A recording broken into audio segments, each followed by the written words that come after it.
Assalamualaikum warahmatullahi wabarakatuh. Salam sejahtera bagi kita semuanya.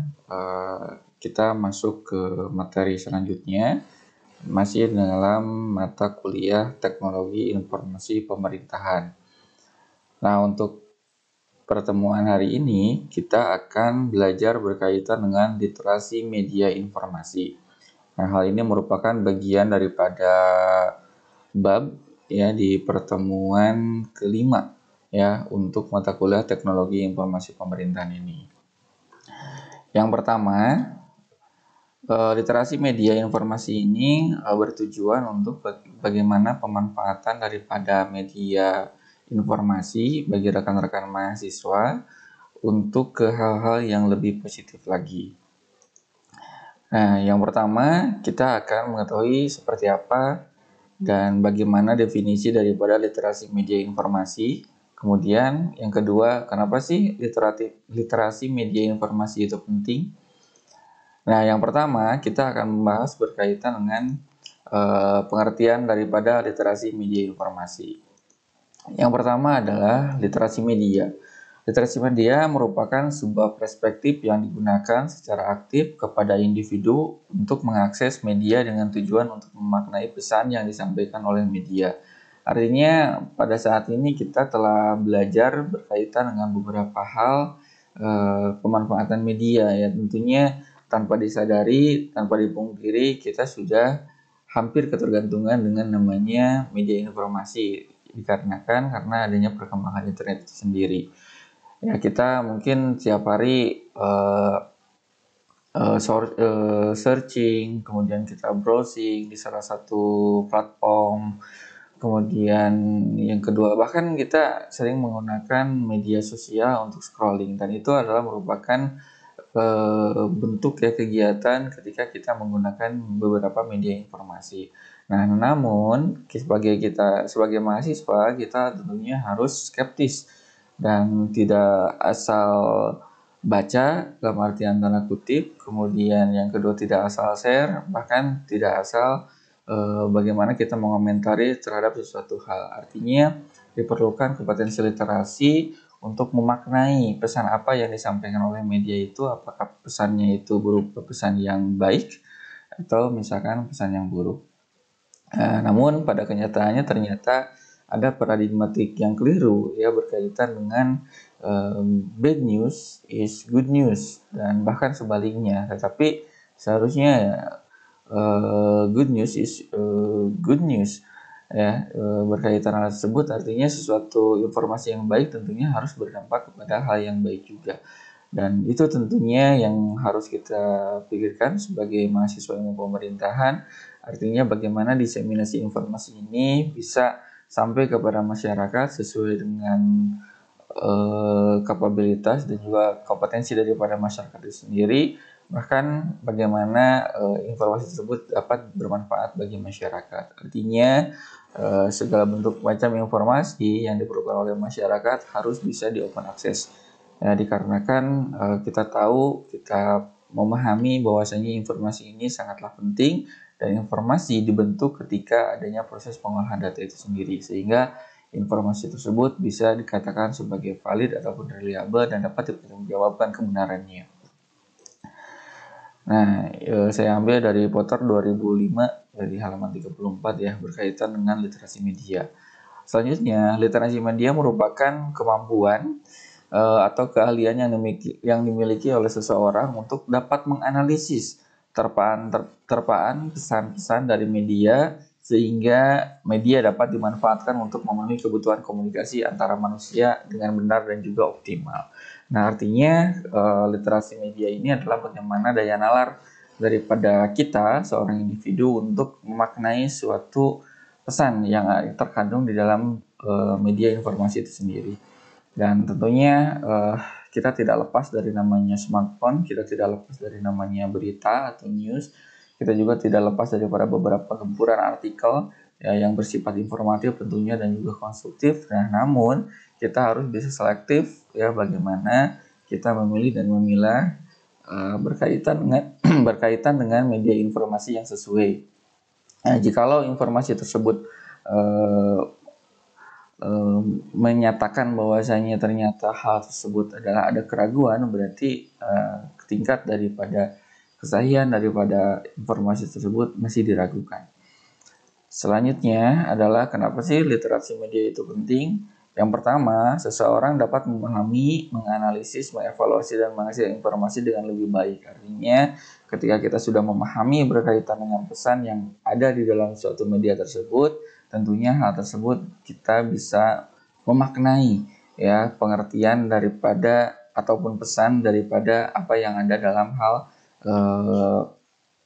informasi dari media itu sendiri. Kemudian daya analisis sebagai daya nalar, evaluating adalah berkaitan dengan bagaimana informasi tersebut apakah bersifat positif ataupun negatif, dan itu tentunya kita bisa menentukan dalam hal evaluating, dan bahkan hal tersebut bisa menghasilkan suatu informasi yang lebih baik lagi.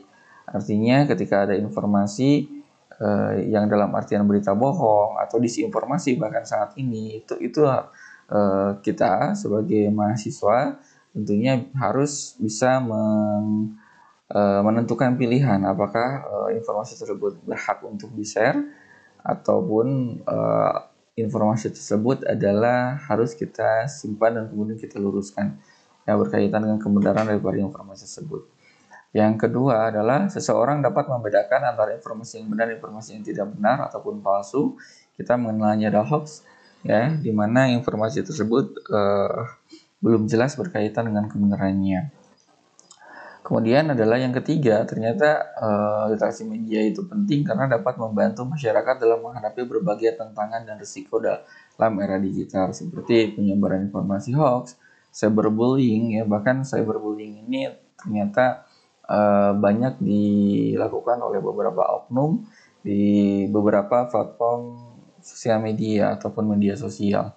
Dan ternyata hal tersebut berpengaruh terhadap psikologi seseorang ketika seseorang itu menerima bullying, ya, baik itu secara verbal atau yang kedua adalah secara redaksi perkataan, dan itu tentunya tidak diperkenankan ya, karena tidak sesuai dengan norma, kemudian tidak sesuai dengan etika bahkan, dan tidak bernilai berkaitan dengan bullying itu sendiri, bahkan ya kemungkinan besar bisa masuk ke dalam ranah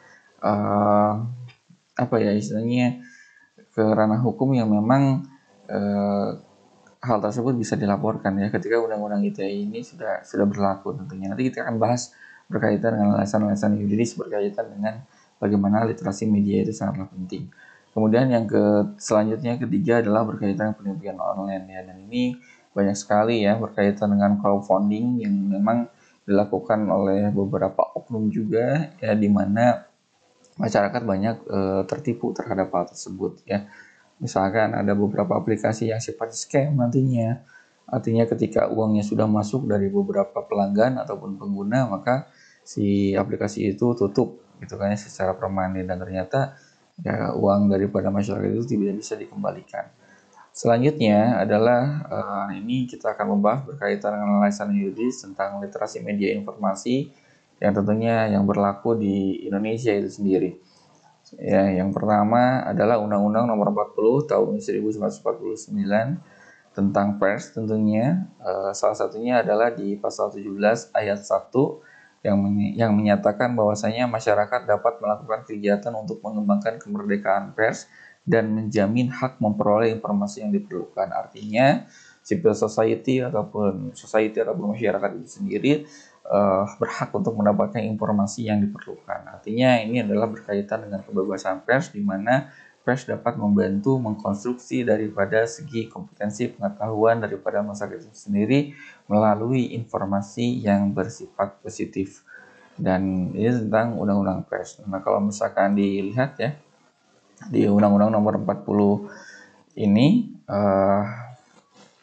ya berkaitan dengan pers, dan ternyata nah ini ada beberapa ketentuan umum ya di bab 1 untuk pasal 1.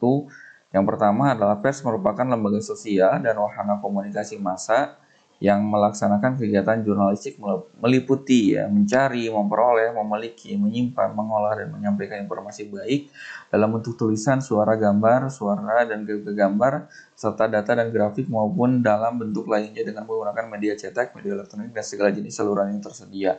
Dan ini tentunya dapat membantu masyarakat dalam hal mendapatkan informasi yang sesuai dan juga objektif tentunya. Kemudian yang kedua adalah perusahaan pers adalah badan hukum Indonesia yang menyelenggarakan usaha pers meliputi perusahaan media cetak, media elektronik, dan kantor berita, serta perusahaan media lainnya yang secara khusus menyelenggarakan, menyiarkan, atau menyalurkan informasi. Dan selanjutnya adalah kantor berita adalah perusahaan pers yang melayani media cetak, media elektronik, dan media lainnya, serta masyarakat umum dalam memperoleh informasi. Dan yang keempat, ada wartawan adalah orang yang secara teratur melaksanakan kegiatan jurnalistik dan ternyata kegiatan-kegiatan jurnalistik juga bisa dilakukan oleh masyarakat. Ya, dan tentunya hal itu juga bisa mempercepat ya mengkatalis berkaitan dengan diseminasi informasi kepada masyarakat lainnya tentunya. Kemudian yang kelima, organisasi pers adalah organisasi wartawan dan organisasi perusahaan pers. Pers nasional adalah pers yang diselenggarakan oleh perusahaan pers Indonesia. Nah, kemudian yang ketujuh nih, pers asing adalah pers yang diselenggarakan oleh perusahaan pers asing. Artinya kita ketahui beberapa media internasional juga sudah masuk ke Indonesia ya, yang berafiliasi dengan media nasional juga, dan itu merupakan bagian daripada pers asing ya. Kemudian ada penyensoran merupakan sebagai penghapusan secara paksa sebagian atau seluruh materi informasi yang akan diterbitkan atau disiarkan, atau tindakan teguran atau peringatan yang bersifat mengancam dari pihak manapun dan atau kewajiban melapor serta memperoleh izin dari pihak berwajib dalam pelaksanaan kegiatan jurnalistik. Artinya ada beberapa hal yang memang masuk ke dalam etika daripada suatu pers itu sendiri ya.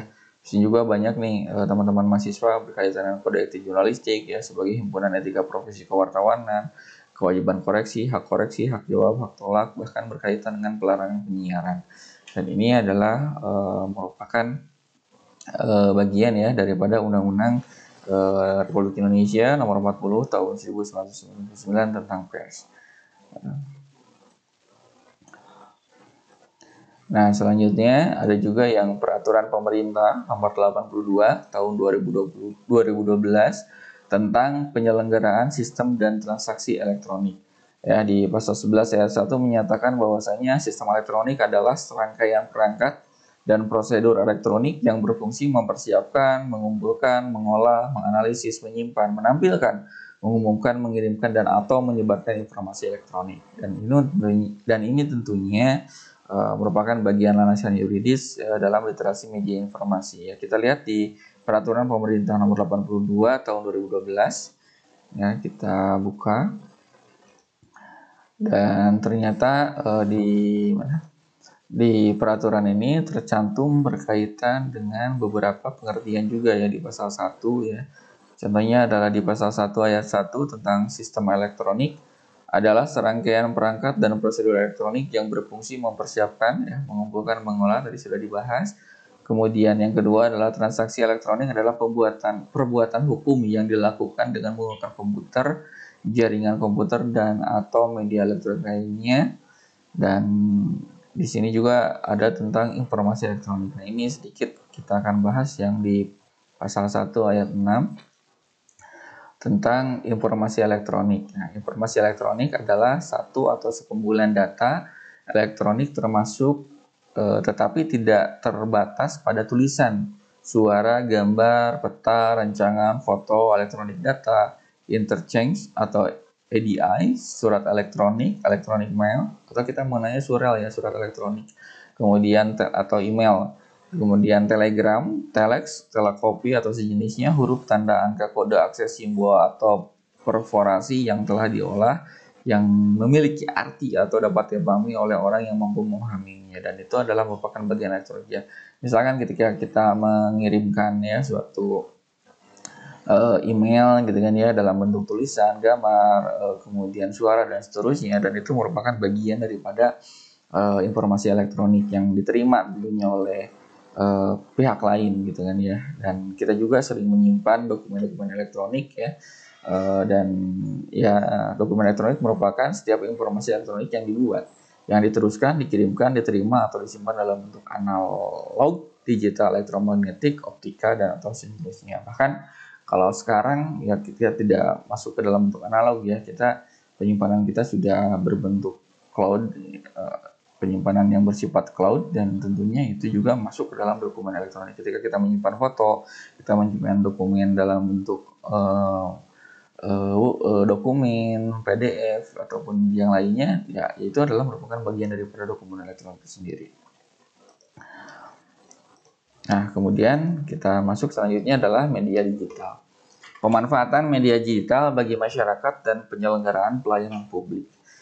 Ya, memang media digital merupakan suatu perantara yang kekinian ya dalam hal menyampaikan informasi, dalam menyampaikan berkaitan dengan data yang sudah diolah menjadi sebuah informasi yang interaktif. Tentunya hal ini juga bermanfaat bagi masyarakat dan juga penyelenggara dalam hal peningkatan penyelenggaraan pelayanan publik. Kita lihat. Yang pertama adalah media digital. Nah, kita harus tahu dulu berkaitan dengan media digital sebagai bentuk media elektronik dan tidak menyimpan data dalam bentuk analog ya. Jadi kalau misalkan zaman dulu dalam analog itu adalah satu bentuk perkembangan teknologi sebelum teknologi digital ya. Kita simpan misalkan dalam hard disket, kemudian compact disk atau CD, kemudian yang lainnya. Dan bahkan sekarang sudah dalam bentuk elektronik ya, dalam bentuk cloud computing system. Kemudian nah, sekarang kita juga sudah masuk ke dalam era digital nih. Bagaimana era digital ini telah mengubah bagaimana masyarakat menggunakan informasi. Artinya masyarakat sudah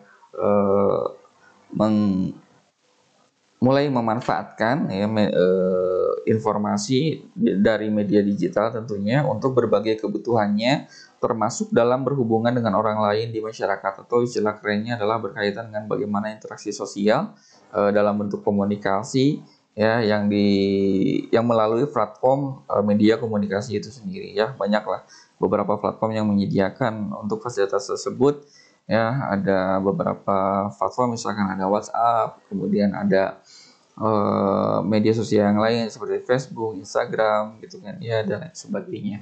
Kemudian teknologi memungkinkan informasi sangat mudah diperoleh dan disebarkan oleh setiap individu ya. Ketika kita mendapatkan informasi, kita bisa langsung share informasi tersebut, dan ternyata hal ini menyebabkan individu memiliki kekuasaan besar untuk mengenai informasi yang dimilikinya. Artinya ketika kita sudah menerima informasi, nah informasi tersebut kita olah, kita analisis, dan kita evaluasi apakah ini layak untuk disebarluaskan, apakah hal ini ada kekeliruan. Itu juga menjadi permasalahan di kita, karena banyak masyarakat yang asal share, asal komentar dan seterusnya tanpa meng-cross check kembali apakah informasi itu sesuai kebenarannya ataupun tidak. Ya, dan ini telah membentuk era digital, bahkan digital society ini membentuk suatu kelompok tersendiri ya. Di Indonesia ternyata terkenal dengan namanya netizen ya. Nah, itu juga merupakan bagian daripada bagaimana perkembangan era digital ya, dan kemudian masyarakat mulai menggunakan, beralih dari sifatnya yang analog ataupun konvensional, berubah ke era digital dan membentuk suatu komunitas tersendiri di dunia maya ya, ataupun internet. Itu juga masuk dalam hal perkembangan era digital. Selanjutnya, informasi sangat vital bagi setiap individu untuk menentukan sikap dan tindakannya, termasuk terkait dengan fakta bahwa setiap individu hidup dalam relasinya dengan individu lainnya. Memang kita tidak lepas dari kita mempunyai hubungan dengan individu-individu yang lain ya, sehingga membentuk interaksi sosial yang dimana hal tersebut sekarang bisa dilakukan melalui media informasi komunikasi, beberapa platform online, beberapa aplikasi, beberapa website, dan tentunya hal tersebut ya paling tidak adalah banyak yang bersinggungan dengan hak dan juga kewajiban. Dan ini tentunya karena kemampuan pengelola informasi menjadi penting untuk dipelajari agar informasi menjadi alat untuk kesejahteraan manusia. Artinya dalam hal government science bahwasanya ya informasi ini adalah bertujuan untuk kesejahteraan manusia. Misalkan ketika kita mendapatkan informasi untuk membuat email misalkan, dan itu tentunya bisa membantu kita untuk tidak mengirim surat secara konvensional lagi. Ketika sudah ada email, kita bisa berkirim surat tanpa harus menggunakan perangko. Ya kalau misalkan zaman konvensional dulu kan kita berkirim surat memakai perangko gitu kan ya, dan sekarang ya tinggal kita kirim email dalam genggaman ya, lewat smartphone kita, lewat desktop kita, lewat device kita, dan itu merupakan sebuah bagian daripada perkembangan era digital. Dan adanya hak dan juga kewajiban, artinya hak kita adalah memperoleh informasi seluas-luasnya, sebanyak-banyaknya, setransparan-transparannya, tapi ada kewajiban bagaimana kita harus memilih dan juga memilih informasi itu sesuai ataupun tidak. Nah, itu adalah bagaimana perkembangan di era digital saat ini, teman-teman. Nah, ini juga ada beberapa hal ya, misalkan ada berita bohong dan juga disinformasi. Ya, saya ambil dari salah satu screenshot ya dari kominfo.go.id ya, di tahun 2023 tentang berita hoax dan juga ada namanya disinformasi. Nah, ini kita lihat ya berkaitan tersebut. Nah, teman-teman harus paham bahwasanya disinformasi merupakan penyampaian informasi salah. Artinya ada kekeliruan informasi, misalkan berkaitan dengan subjek, berkaitan dengan objek, berkaitan dengan tanggal, bahkan berkaitan dengan esensi daripada isi daripada berita atau informasi tersebut. Ya, sehingga disinformasi merupakan penyampaian informasi yang salah, baik yang dilakukan dengan sengaja untuk membingungkan orang lain. Disinformasi sekarang yang terjadi pada masyarakat disebabkan karena masyarakat mudah percaya dengan informasi yang diperoleh tanpa melihat atau mencari lagi dari mana sumber informasi aslinya. Artinya ya banyak ketika disebar-sebarkan ya, diteruskan, kemudian dibagikan, ya kita tidak mengetahui nih source aslinya itu di mana gitu kan ya. Seharusnya kita harus cross check kembali sebelum kita sebarkan ulang ataupun sebarkan kembali ya. Sebenarnya adalah hoax. Nah, ini hoax juga merupakan informasi palsu ya, atau informasi bohong yang disampaikan sebagai sebuah kebenaran sehingga persepsi masyarakat dapat disesatkan juga nih. Hoax bertujuan untuk mempengaruhi orang banyak dengan menodai kredibilitas dan suatu citra yang memengaruhi pembaca sehingga mengambil tindakan sesuai dengan isi informasi. Nah, ini juga merupakan apa ya, suatu kebohongan, berita bohong, berita yang tidak benar ya, tidak benar adanya, informasi yang tidak benar adanya, dan ini juga hampir mirip dengan isi informasi, cuman perbedaannya adalah di konteksnya. Kalau misalkan disinformasi merupakan informasi yang keliru ataupun salah, artinya adalah hal tersebut memang benar adanya, cuman ada beberapa kesalahan dalam redaksional ataupun hal yang lainnya. Tapi kalau misalkan hoax adalah informasi palsu, artinya berita tersebut tidak nyata, tidak ada gitu kan ya, tetapi ketika kita sebagai user ataupun misalkan kita sebagai pembaca itu meyakini hal tersebut, dan ternyata itu bisa mempengaruhi kita dalam hal mengambil tindakan sesuai dengan isi informasi tersebut ya. Sehingga stop hoax, dan ya kita juga harus membantu bagaimana apakah suatu informasi ataupun berita tersebut benar atau tidaknya, dan itu tergantung kepada jari-jari teman itu sendiri, dan sebagai tindakannya ya apakah itu mau boleh di-share ataupun itu cukup diluruskan ataupun disimpan saja. Bahkan pemikiran kita atau daya nalar kita harus mampu menganalisis berkaitan dengan informasi itu sendiri. Selanjutnya adalah ya sebagai insan cendekia tentunya kita harus mempunyai kompetensi komunikasi ya. Nah, jangan sampai nih kalau misalkan terjadi misperception ya terhadap sesuatu hal. Ini juga berbahaya karena nanti akan menimbulkan konflik ya, baik itu konflik secara horizontal, bahkan kita juga yang ditakutkan adalah berkaitan dengan konflik secara vertikal gitu kan ya. Nah, kita akan lihat nih seperti apa sih kompetensi komunikasi antar budaya adalah kemampuan berkomunikasi secara efektif dan layak dengan orang-orang lain yang berbeda budaya. Artinya kita harus menerima berkaitan dengan namanya pluralism, karena negara Indonesia adalah negara yang berbudaya, negara yang beraneka ragam, baik itu bahasa, suku, ras, dan seterusnya. Dan itu memang bagian daripada bagaimana kita bersifat toleransi terhadap perbedaan itu sendiri. Dan ternyata banyak ya terjadi beberapa konflik akibat adanya misinformasi, disinformasi, bahkan berkaitan sesuatu hal, bahkan ada yang keliru dalam hal menafsirkan tertentu, sehingga terjadilah konflik antar kelompok itu sendiri, dan itu sangat tidak dianjurkan ya. Sehingga kita harus paham bagaimana ketika perbedaan itu terjadi. Jadi jangan sampai kita terpaku terhadap egaliter dalam hal suatu interaksi sosial itu sendiri. Kemudian pada dasarnya kompetensi komunikasi antar budaya menyangkut 3 komponen. Yang pertama ada motivasi, yang kedua adalah pengetahuan, dan yang ketiga adalah berkaitan dengan keterampilan. Nah, keterampilan inilah yang memang harus dipunyai oleh semua insan ya, bagaimana kompetensi komunikasi ini bisa menjadi jembatan ya, penghubung, menghilangkan egaliter dalam hal suatu hal. Jadi artinya ketika ada yang berbicara A, kita tidak langsung lantas membantahnya dengan jawaban yang B dan seterusnya, tapi kita kaji dulu, kita lihat dulu apakah hal tersebut memang sesuai ataupun tidaknya, itu tergantung daripada esensi yang apa yang disampaikannya.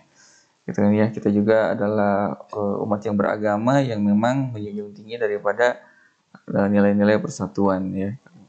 Nah, itu juga perlu kita tekankan ya berkaitan tersebut. Kemudian adalah multikulturalisme ya. Nah, ini sedikit lah tentang berkaitan dengan sosial humaniora ya. Berkaitan dengan multikulturalisme merupakan sebuah kerangka bagi orang muda untuk bergaul dengan orang-orang dari berbagai ragam budaya dalam berbagai konteks. Misalnya nih, ada kan beberapa program misalkan pertukaran pelajar ya, untuk melakukan kita juga sering melakukan perjalanan ke daerah, bahkan mungkin teman-teman pernah melakukan perjalanan ke negara lain ya, ataupun misalkan menjadi relawan dalam hal misi kemanusiaan ataupun yang lainnya, dan kita menemukan beberapa memang sedikit perbedaan. Nah, cuman perbedaan tersebut jangan sampai kita tafsirkan sebagai sesuatu yang kekeliruan ya. Artinya kita harus secara legowo menerima berkaitan dengan perbedaan itu sendiri, karena ketika kita toleran terhadap sesuatu hal, maka ya tentunya hal tersebut bisa membantu kita dalam hal bergaul, dalam artian kita dapat berinteraksi dengan keragaman budaya itu sendiri ya. Nah, itu adalah berkaitan dengan konstruksi daripada multikulturalisme itu sendiri. Nah, multikulturalisme itu juga sekarang sudah memasuki budaya baru. Ya, mereka perlu mengatasi kejutan budaya dan beradaptasi serta mengelola konflik antar budaya juga yang mungkin timbul nantinya ya. Dan membangun komunitas dengan keragaman budaya untuk serta menciptakan kondisi dunia yang aman dan damai. Ini adalah menjadi tujuan bersama ya. Kemudian sehingga singkat kata bahwasanya kompetensi komunikasi antar budaya dalam musik budaya baru mengelola konflik antar budaya dan membangun komunitas dengan keberagaman membutuhkan motivasi, pengetahuan, dan keterampilan tadi tentunya ya, berkaitan dengan kompetisi komunikasi. Ketika seseorang bisa mempunyai keterampilan tertentu dalam hal menangani suatu konflik misalkan antar budaya, dan itu merupakan sebuah bagian daripada bentuk kompetisi komunikasi itu sendiri. Ya, sehingga tidak terjadi mispersepsi ya, kemudian tidak terjadi disinformasi bahkan nantinya yang menimbulkan konflik yang memang tidak semestinya itu terjadi. Dan ya, itu adalah berkaitan dengan konstruksi daripada multikulturalisme. Kemudian keterampilan komunikasi juga mempunyai beberapa manfaat ataupun tujuan, di mana manfaat itu adalah kita bisa mempunyai kemampuan dalam hal mendefinisikan konflik sebagai masalah bersama sehingga ada orientasi solusi menang-menang ya, atau kita mengenalnya adalah berkaitan dengan win-win solution. Kemudian kemampuan untuk menjadi konstruktif tanpa syarat, yakni bertindak rasional, berupaya memahami, mau berkomunikasi, dapat diandalkan, tidak menekan dalam arti lebih bersifat persuasif dan mau menerima orang lain. Kemudian kemampuan menciptakan iklim komunikasi yang mendukung, di mana pengembangan cara berkomunikasi yang tidak evaluatif, tetapi ke cara komunikasi yang lebih deskriptif.